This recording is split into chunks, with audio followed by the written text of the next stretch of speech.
Oh, good thing it's a little hard pack in here.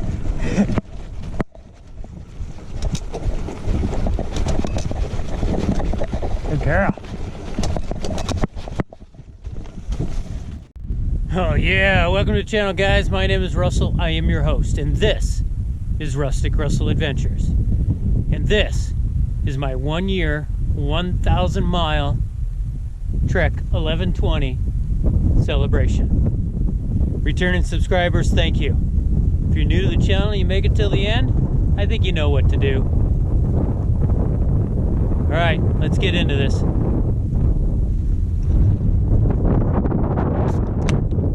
It's celebration time.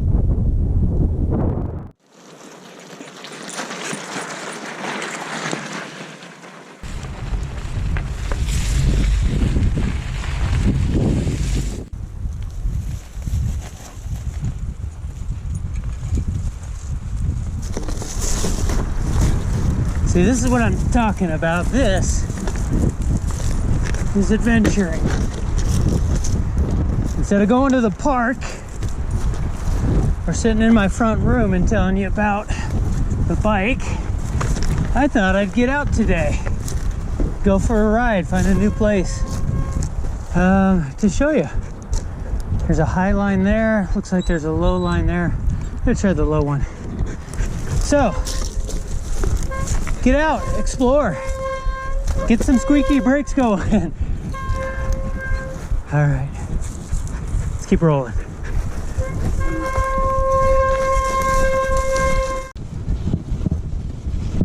Got a little lax there. Oh man, I don't think I can ride up that. That's part of the adventure.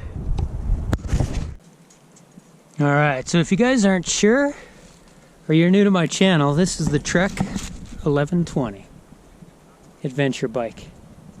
This is my particular setup for it. Not suggesting you do this, but just a couple things I've learned over the year I've had it and the 1,000 miles I've ridden. Let's get into it. So up front, I've added 2 of the Salsa anything cages. You can see them either side there. And then I've put my own bottles on there.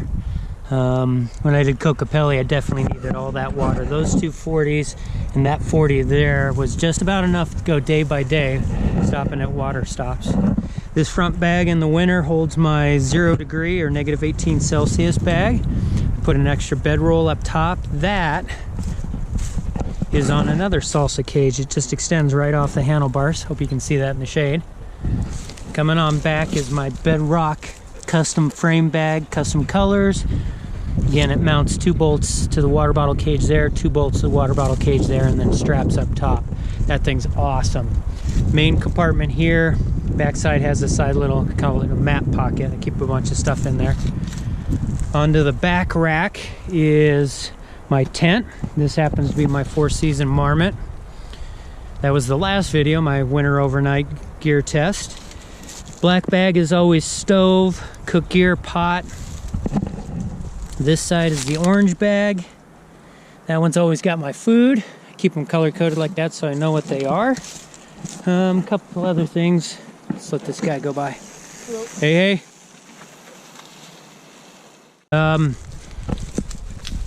The bike came with an 1146 in back. I've upgraded to an 1150. It came 30 tooth up front. I've gone 32 just so I could get some real nice high gear out of it.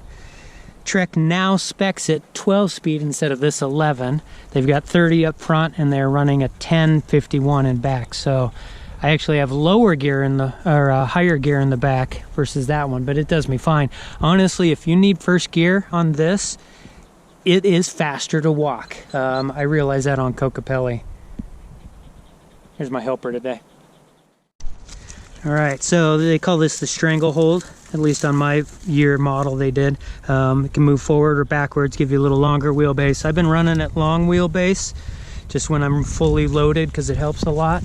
I've also changed out the handlebars. I like just my traditional bars, pretty much the same as my Enduro, and I shorten the stem a little bit, gives me some decent control. So one thing I like about it. One thing that I did, and that's in a prior video, I'll link that down below, are the custom rack supports here and in the back. It's that silver piece right there. Now that's a custom redesign. I broke one on the Kokopelli Trail after probably 700 miles. That's the new one. I'm running them the way they are right now just because I'm going to wait and make sure they work good before I sand them and paint them. But common thing I was hearing about the bike before I bought it was that the racks were breaking. So I added the rear supports and I added the front. The front's bomber. Absolutely bomber. The rear, this is version 2.0. So let's see how it does. My bags, back to these. I've got 13 liters, and right now they're only sitting to about there. I can fill them almost full 13, and they come up to about here. That's just about enough. I wouldn't go any bigger at all, and I don't know if I'd go small down to like the 8 liter they suggest. Right now they're probably full at about 10, and I like it. So if you're looking for a more specific gear dump, check out my Kokopelli gear dump video. It'll tell you everything that's in the frame bag and truly all the stuff I carry in all these side bags. I don't remember if I had that one in the video, but basically my 0 degree down bag and then all my extra clothes. And it looks huge and it is big, but it's all lightweight gear. I know it's up high just like the pad, but both of those are pretty darn light, so it doesn't really affect the riding. So don't be fooled, it is winter here in Colorado. It's about 60 degrees today.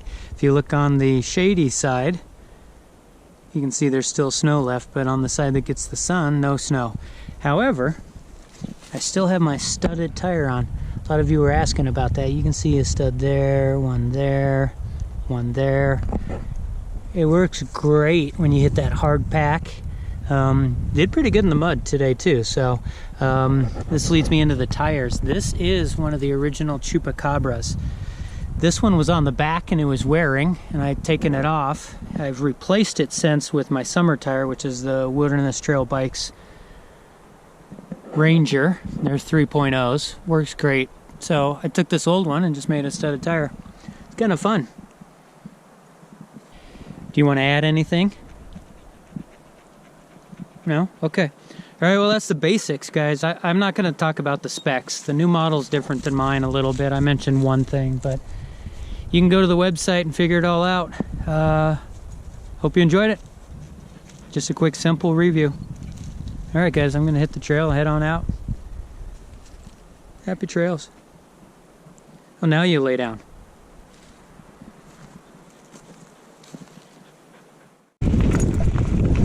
Alright guys, thanks for watching. You know what, at the end of the day, all it is, it's about getting out and riding.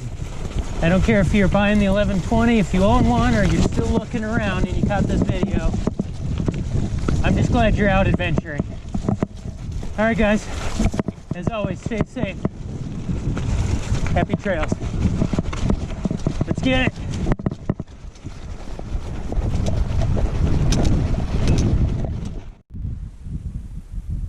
All right, hey guys, thanks for staying with me, man. I really appreciate that. You made it to the end. I wanted to add a couple things that I didn't mention on my ride. One is the 200 mil rotor. I may have talked about it, but I think the key there is when this thing's loaded up, or honestly, probably any adventure bike, if you're loaded up and you're coming downhill, if you've got 180s on, you should consider 200s. I've got a 200 in the front. Probably going to do a 200 in the back also, but definitely up front, man. The stopping power is so much better. I pointed at the bottles also, and I mentioned 40 ounces. That is an insulated, and I've got insulated for the front. If it's going to be a cold winter trip, throw some insulated bottles on your bike. Makes a big difference. Heat up water in the morning, put it in there, and you got fresh water all day that's not frozen.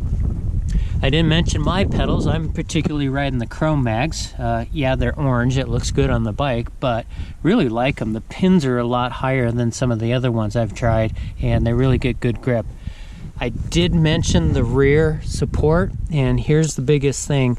This is the old support, okay, right there, and you can see right above my thumb, right there, it's starting to crack. And that's what happened on the Kokopelli trail, was the one on the other side did crack and fail. I fixed it. If you want to see that, that's day 3 of my Kokopelli. I'll link that down below. This one here is the new design, and what I did, if I kind of hold this in place where it is, the crack right there that I machined in, that one's fine. Nothing happened there. But this one started to fail, because what happens is the rack's not moving up and down at all, but it does move side to side. I think it's happening particularly when I'm getting on the pedals and cranking hard. So this new redesign, I only have one cut in it in this section now, instead of having this additional cut right here. I'm using this section to move back and forth, so there's no cut. Let's see how that one works. This made it about 700 miles. Let's see how the new one does. All right, guys. Thanks for joining me today. Really appreciate it. I think today's question will be, what adventure bike do you have? Or what adventure bike are you gonna get? Maybe you're thinking about one. Whatever it is, at the end of the day, I just hope you get on an adventure. All right, guys, stay safe. Happy trails.